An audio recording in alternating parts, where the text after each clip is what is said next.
Hello guys. तो कैसे हैं आप लोग। Welcome to my channel coding with.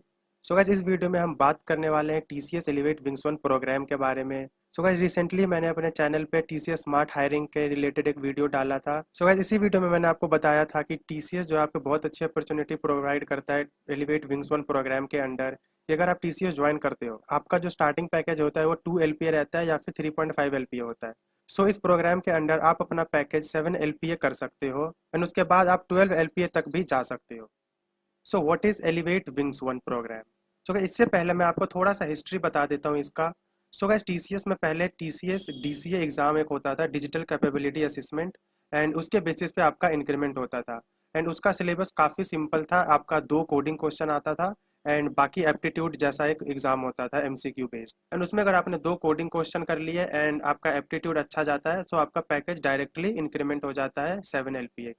And guys, इसमें टाइम टू टाइम काफ़ी चेंजेस आए हैं और ये जो मैं वीडियो बना रहा हूँ इसमें लेटेस्ट अपडेट मैं आपको बताने वाला हूँ। अगर आप 4 to 5 मंथ्स पुरानी वीडियोस यूट्यूब पे देखते हो तो उसमें सारी जो इन्फॉर्मेशन होगी वो सारी पुरानी इन्फॉर्मेशन है। सो गाइस, अब बात कर लेते हैं हम टीसीएस एलिवेट विंग्स वन के बारे में।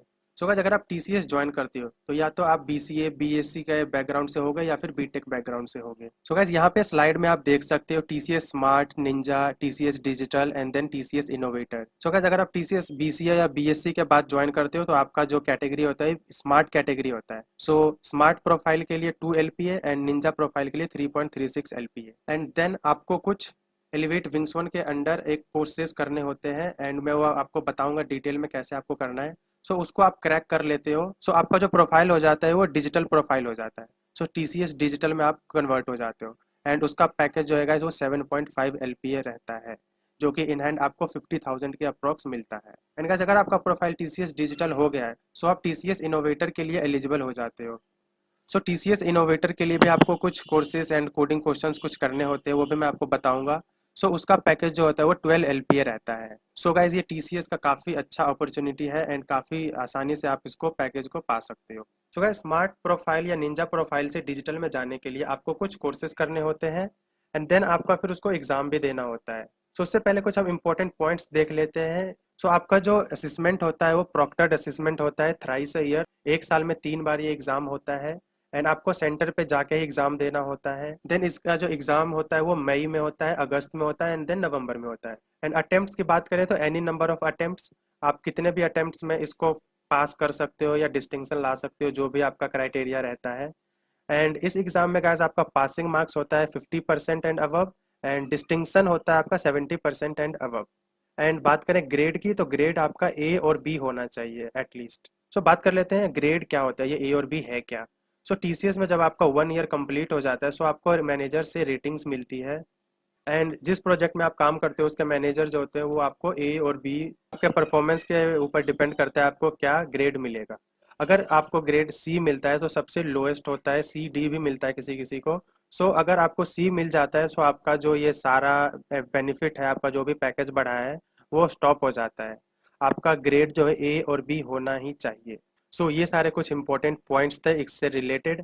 एंड अब बात कर लेते हैं कि प्रोसेस आपको क्या फॉलो करना है। सो गाइस, स्मार्ट या निंजा प्रोफाइल से डिजिटल में जाने के लिए मल्टीपल पाथ्स आप फॉलो कर सकते हो जो भी आपको इजी लगता है। सो यहाँ पे डिफरेंट डिफरेंट वेज होते हैं, आपको जो भी इंटरेस्ट का आपका सब्जेक्ट होता है, जो भी जिस भी टेक्नोलॉजी में आप इंटरेस्टेड हो वो कोर्सेस आप कर सकते हो एंड देन उसका आप एग्जाम देके उसको क्रैक कर सकते हो, देन आप मूव हो जाओगे डिजिटल प्रोफाइल में। तो सबसे पहले हम बात करते हैं कि सबसे ईजीएस्ट वे जो है, सबसे ईजी जो सब ज़्यादातर एम्प्लॉयज़ फॉलो करते हैं डिजिटल में मूव करने के लिए, वो क्या प्रोसेस है। सो गाइस, यहाँ पे आप देख सकते हो 2 स्टेप हैं, 2 स्टेप आपको कंप्लीट करने हैं डिजिटल प्रोफाइल में मूव करने के लिए। सो गाइस, स्टेप 1 में इन दोनों में से कोई आपको एक कंप्लीट करना है एंड इन एंड स्टेप 2 में आपको इन सारे में से कोई एक कंप्लीट करना है। एंड गाइस, आपको दोनों ही सब्जेक्ट में डिस्टिंक्शन लाना होगा, ये मैंडेटरी है। आपका 70% या उससे ज़्यादा ही नंबर होना चाहिए तभी आप डिजिटल के लिए एलिजिबल होंगे। एक रियल एग्जांपल से समझते हैं, लाइक मैं जो फॉलो कर रहा हूँ अभी वो कोर प्रोग्रामिंग टेक ट्रैक में यूज़ कर रहा हूँ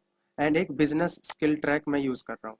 सो इसमें मुझे 70% या उससे ज़्यादा नंबर चाहिए एंड बिजनेस स्किल में भी मुझे 70% या उससे ज़्यादा नंबर्स चाहिए डिजिटल में मूव करने के लिए।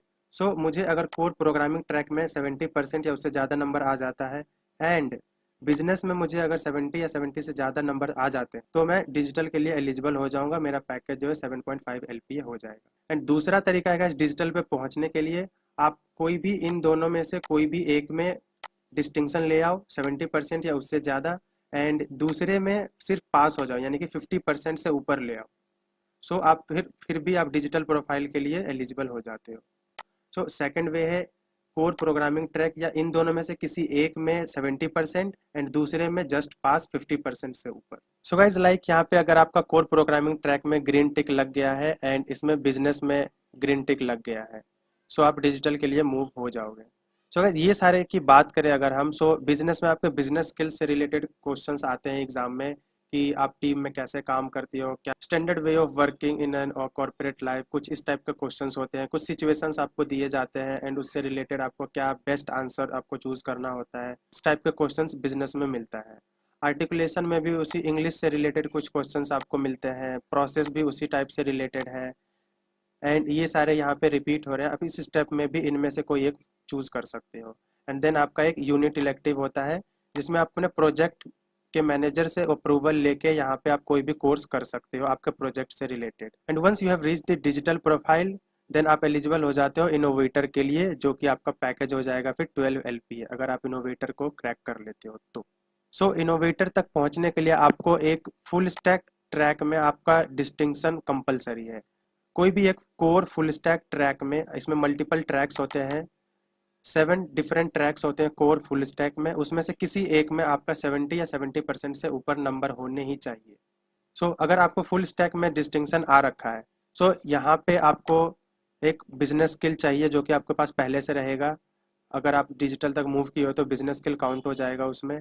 देन आपको आर्टिकुलेशन में भी डिस्टिंक्शन चाहिए यहाँ पे आने के लिए, एंड देन आपका प्रोसेस में भी डिस्टिंक्शन चाहिए यहाँ तक पहुँचने के लिए। सो गाइज यहाँ पे आपका बिजनेस, आर्टिकुलेशन एंड प्रोसेस तीनों में आपको डिस्टिंक्शन चाहिए। एंड देन आपका जो ये रेड लाइन दिख रहा है इसका मतलब है आपको एक इनोवेटर कोडिंग चैलेंज DSA से रिलेटेड होता है, आपको कोडिंग चैलेंज को भी क्रैक करना होगा जिसमें कि हार्ड लेवल का DSA से रिलेटेड कोडिंग क्वेश्चन आता है। एंड उसको अगर आप क्रैक कर लेते हो सो आपका पैकेज 12 LPA आसानी से हो जाएगा। सो गाइज ये था आपका पूरा स्टेप्स निंजा या स्मार्ट कैडरे से मूव करने का डिजिटल में, एंड देन डिजिटल से इनोवेटर। सो आई होप कि इसमें आपको कोई डाउट ना हो, अगर डाउट है तो आप प्लीज़ कमेंट करके पूछ लेना। एंड अब बात कर लेते हैं कि आपके कोर्सेज क्या करने होते हैं आखिर। यहाँ पे कोर प्रोग्रामिंग टेक ट्रैक में क्या क्या कोर्सेज होते हैं, एंड कोर फुल स्टैक में क्या क्या क्वेश्चंस एंड क्या क्या सब्जेक्ट्स, क्या क्या टेक्नोलॉजीज यूज होती है इसमें। गाइस जो कोर प्रोग्रामिंग टेक ट्रैक जो है इसमें जावा एंड पाइथन इंपॉर्टेंट है, यही ज़्यादातर लोग यूज़ करते हैं, इसी में एग्जाम्स देते हैं। एंड बाकी भी बहुत सारी टेक्नोलॉजीज है इसमें, like Android, angular, main frame, automation, testing and selenium, Oracle, SAP, C#, and भी बहुत सारे जो है मैंने लिखा नहीं है इसमें, लेकिन मेन जो है वो जावा एंड पाइथन यूज़ करते हैं लोग एग्जाम के लिए। तो इसमें गाइस जो इसका सिलेबस होता है वो लाइक जावा से आपके कुछ भी वो पूछ सकते हैं। सो गाइस जावा के सिलेबस की बात करें तो इसमें जावा का फुल पूरा कंप्लीट इसमें सिलेबस कवर होता है, इसमें से आपसे वो कुछ भी पूछ सकते हैं। सबसे पहले आपका एक कोडिंग क्वेश्चन आएगा जो कि डेटा स्ट्रक्चर एंड एल्गोरिथम पे बेस्ड रहेगा, एंड बाकी फिर MCQ बेस्ड क्वेश्चंस रहेंगे, उसमें आपका टॉपिक्स कवर होता है core Java, advance Java, servlet, JSP, exception handling, multi threading, then आपका स्प्रिंग बूट भी कवर होता है इसमें। सो आपके पूरे जावा का जो भी जहाँ तक है सब कुछ आ जाता है इसमें। एंड देन उसी तरह से पाइथन भी है, पाइथन में भी आपका कोडिंग क्वेश्चन आएगा, एंड बाकी जो भी पाइथन के सिलेबस होते हैं उससे क्वेश्चंस आते हैं। एंड देन आता है आपका कोर फुल स्टैक ट्रैक, इसमें 7 डिफरेंट टेक ट्रैक्स होते हैं, टेक्निकल ट्रैक्स, इसको आपको कंप्लीट करना होता है एंड देन आपको एग्जाम देना होता है।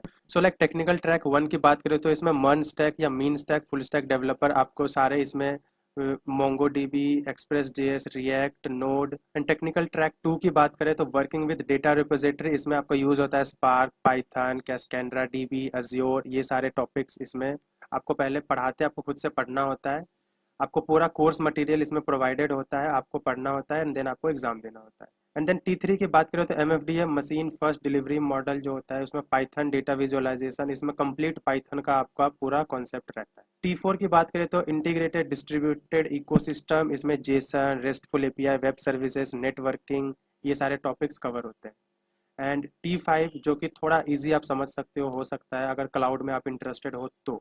सो इसमें क्लाउड कंप्यूटिंग से रिलेटेड आपको पूरा डेवऑप्स बेस्ड आपको सारा इसमें नॉलेज दिया जाता है, लाइक जीरा, गिट, MS टेस्ट, ये सारे यूनिट टेस्टिंग फ्रेमवर्क है। एंड देन आपका T7 आता है cyber security. So I hope guys कि आपको समझ में आ गया होगा, एंड आपका कोई भी डाउट होता है तो आप प्लीज़ कमेंट करके पूछ सकते हो, मैं सभी कमेंट्स का रिप्लाई करता हूँ।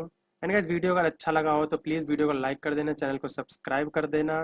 सो बस गाइस इस वीडियो में इतना ही रखते हैं, जल्दी मिलेंगे नेक्स्ट वीडियो में। Thank you so much for watching.